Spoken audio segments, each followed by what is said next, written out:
It's been a very dusty month in the making, but this is the week that my neglected old attic finally gets finished.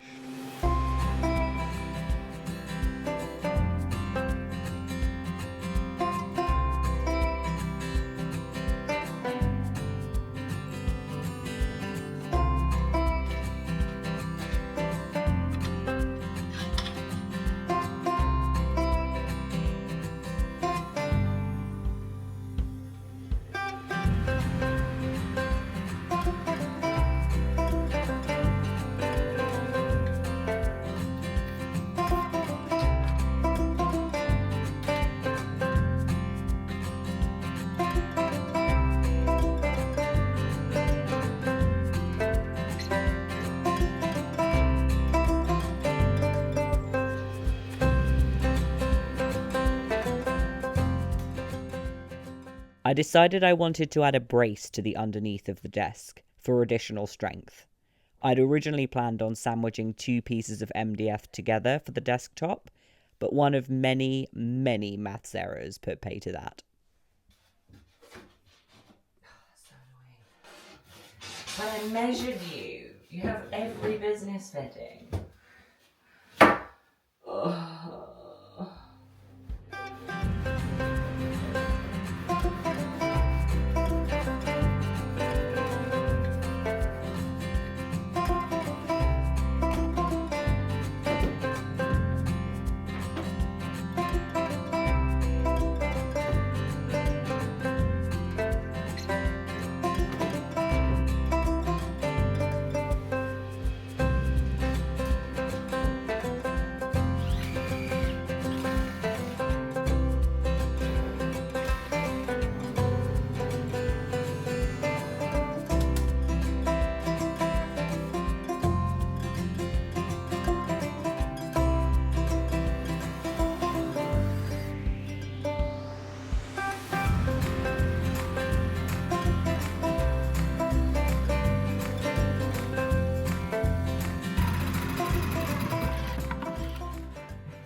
It was at this moment I realised that I could not, in fact, feed the extension lead up from beneath the desk as I'd planned. It had to be dropped in from above and then plugged in. Okay, everything's gonna be unscrewed. Fine. Okay, cool.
Today's the day that the shelves finally get some paint, even if that paint is just MDF primer.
That is not a shed you want to be shut into.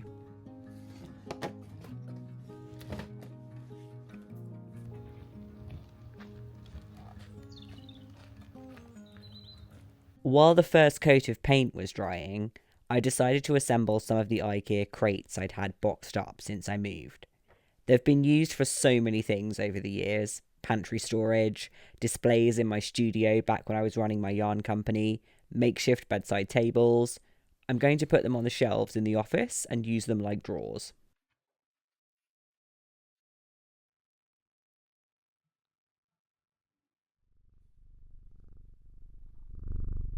The best boy. Oh, you're the best boy. Oh, you're the best boy. Oh, you're the best boy. I think it might be against the law to talk to your cat in a normal voice, but I'd appreciate clarification on that. One of my goals for the year is to make some progress with the renovation of the cottage, and I've finally taken the first step towards it. Lots of people have asked when I'm going to share my renovation plans, and I'm holding off until I have the final plans from the architect and they've been approved for planning permission. And in the meantime, I thought I'd share some of my ideas and inspiration. But first, I'd like to thank Milanote for advertising with me this week. Milanote is an online organisational tool for all your creative projects. It's an online canvas designed to help you gather your inspiration, plan your projects, and collaborate on ideas. I've been using my Milanote boards to gather my renovation inspiration and share it with my architect.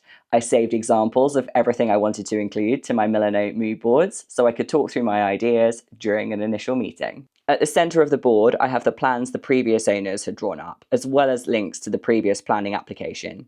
I'm not going to be changing them too drastically, but they're a bit modern for my taste, so I've outlined the things I'd like to change, as well as highlighting my main priorities: maximising natural light and maintaining the character and charm of the cottage while making it more energy efficient. There's a lot to remember, and I've never done a renovation project before, so I've made a separate board to try and help me keep track of everything I need to research. I'm going to be doing a lot of reading up on air source heat pumps and solar power over the next few months. Milanote's to-do list feature is going to be really helpful as the project progresses. I've already started making lists of jobs I think I could tackle, as well as things I'm definitely going to need to hire out. I love a challenge, but I'd like my house to still be standing when I'm finished. With over 100 templates to choose from, Milanote makes starting a new project easy. I've used the architecture mood board and renovation materials board to plan out my project so far. When you're ready to share your project, you can invite your team and get feedback and collaborate on ideas in real time. I've been sharing my inspiration board with my architect, and I'm looking forward to seeing the results. Finally, Milanote is available for free with no time limit, so sign up for a free Milanote account using the link in the video description. I've had an initial meeting with my architect, and I'm currently waiting on the first draft of the plans to review. I feel like it's going to be a long and probably very expensive process to get to planning permission. I'm going to need multiple surveys and a building warrant and a bat license before I can get started. I know there's quite a lot of people who are interested/invested in the bat situation. As far as I know, the bats are still there, or at least their roost is still there. I haven't seen it. I haven't looked for it. I'm not intending to look for it. I'm not sure whether they are actually in the building, sort of in the loft space, or if they are up under the slates, between the slates and the wooden part of the roof. Sarking, is that what that's called? I'm not a roofer, so I don't know. But they were there, and I'm assuming they're still there, as bats tend to keep their roosts. So that's something that's going to need to be dealt with, and I'll deal with that when I get to it. But while I am really enjoying working on the temporary makeover project, I love how my bedroom's turned out, and I'm really looking forward to getting my office finished. It will be really nice to start getting some progress on the final finished outcome. I say final finished outcome like this place is ever going to be finished, but it'll be nice to have some wheels in motion for the end goal. It'll be nice to work on something that is not going to be ripped out in a couple of years' time, which is why I'm really excited to get back on with my garden projects, because they feel like they're a bit less temporary, even though, I might change my mind with them in a couple of years' time or a couple of growing seasons' time.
I've had to stop and remind myself that this is a temporary makeover project several times, and that I don't need to make loads of custom built drawers. And that, yes, maybe in an ideal world, the desktop would be made out of reclaimed scaffold boards, but we don't live in an ideal world. We live in the real world, and the desktop is going to be made out of MDF covered with wood effect peel and stick vinyl, because that's what we've got, and it needs to last maybe 2 years.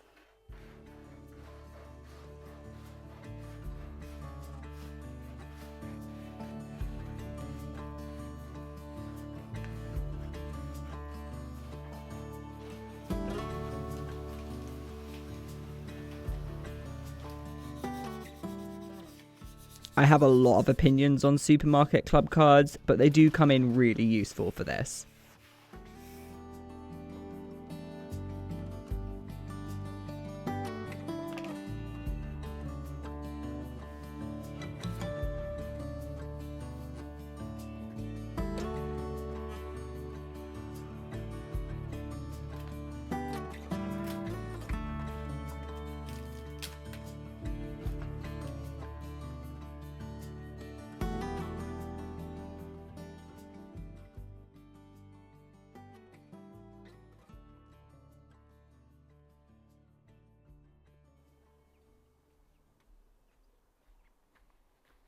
The end of this project is now within touching distance, and I, for one, am very excited about it. Partly so I can organise the upstairs of the cottage, but mainly so I can have a break from doing maths and measuring things.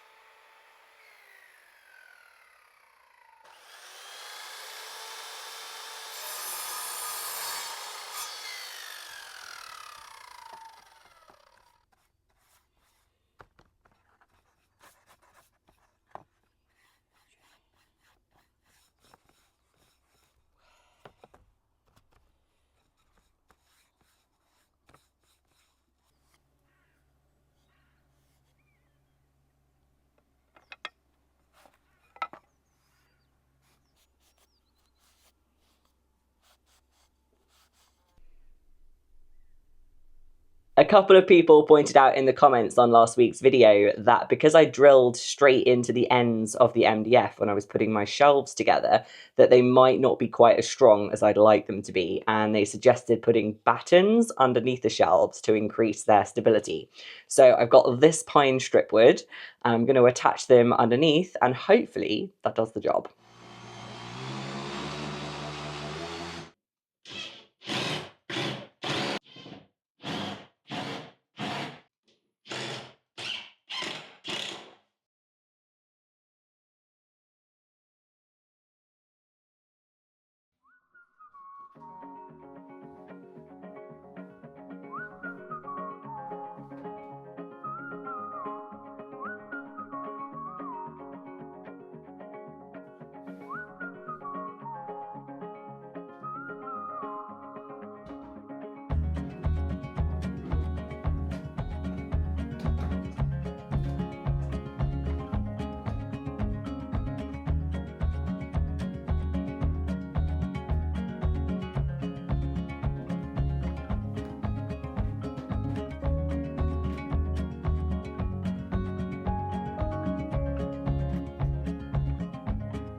It's been 4 weeks of tackling projects that I really wasn't qualified for, but I have finally finished my office.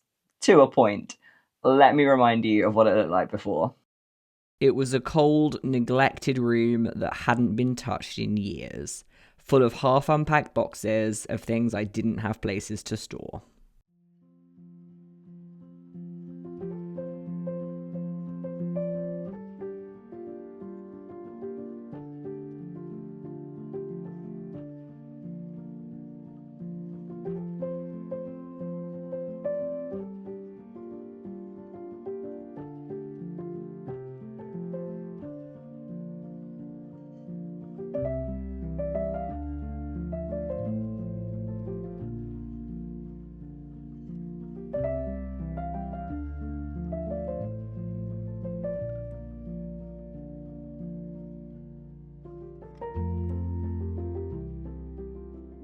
Almost everything in here has been reused from somewhere else. This rug was in the kitchen at my last house. These storage boxes are a bit patriotic for my taste, but I've had them since I was a teenager and they're pretty handy. The chair belonged to my dad's dad. I upcycled the light fixture, and this sign was in my dad's shed.